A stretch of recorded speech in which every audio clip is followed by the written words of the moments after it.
Every fighting game has them. Those few characters who are so good that basically playing anybody else is a handicap. These fighters are so strong that they dominate the tournament scene time and time again, which honestly sucks for their viewers since, well, it's boring.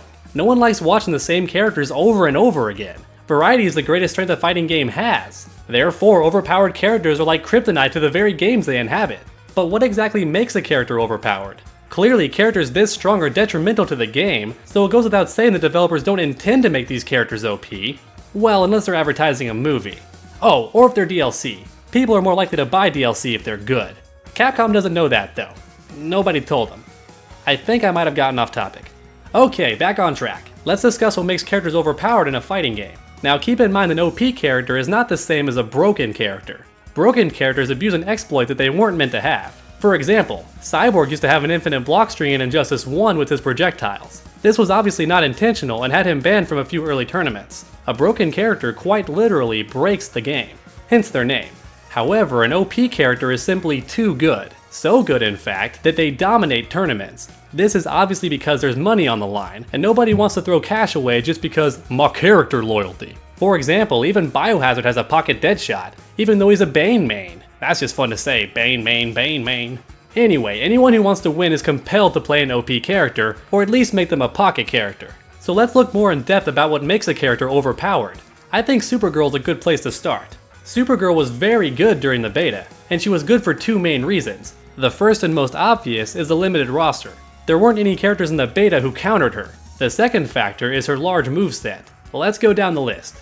First off, she has a one-button projectile that can fire from any direction, while on the ground or in the air. A lot of her attack strings are safe on block and easy to hit confirm.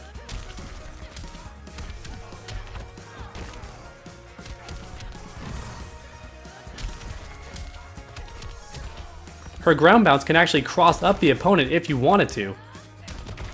And she even has a teleport that can be meter burn to start off combos. Oh, and it's an overhead as well. Needless to say, people were worried about how good Supergirl would be, especially since she has a TV series, and again, good characters are great for marketing. However, once the game launched, Supergirl was nowhere to be found at the tournament scene. Now why was that? How did Supergirl go from being OP to being average at best? The answer was damage. Her combo damage had been reduced immensely. This meant the opponent couldn't be beaten with just a couple mix-ups. Therefore, players switched to a character with a more direct playstyle and higher damage. That decrease in damage alone was enough to balance her out. So maybe it's damage. If that's the case, then let's look at the king of damage, Bane. Bane's combo damage is legendary. He can easily take half the opponent's health with just 2 bars. He also has a great command grab and some decent mix-ups. Simply put, you never want this monster anywhere near you.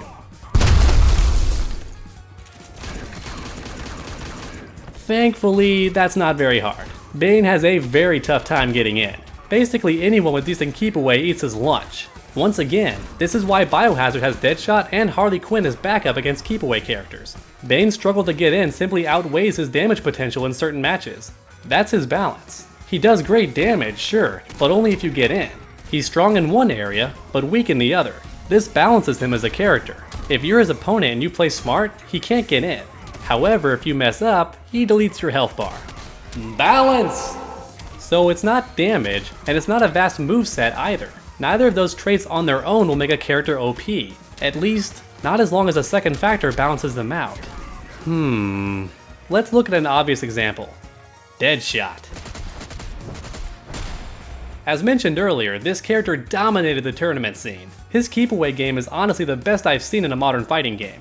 Now thankfully, all keep away characters have the same weakness. Once you get in, they're f***ed. Whoa, wait, what? Was that wake up invincible? Oh, okay. I'll just recoup and oh god, he's pressuring me. What, huh? That was a low? Oh, an overhead? He has 50-50s? And his wake up is safe on block if he meter burns it? What the f***?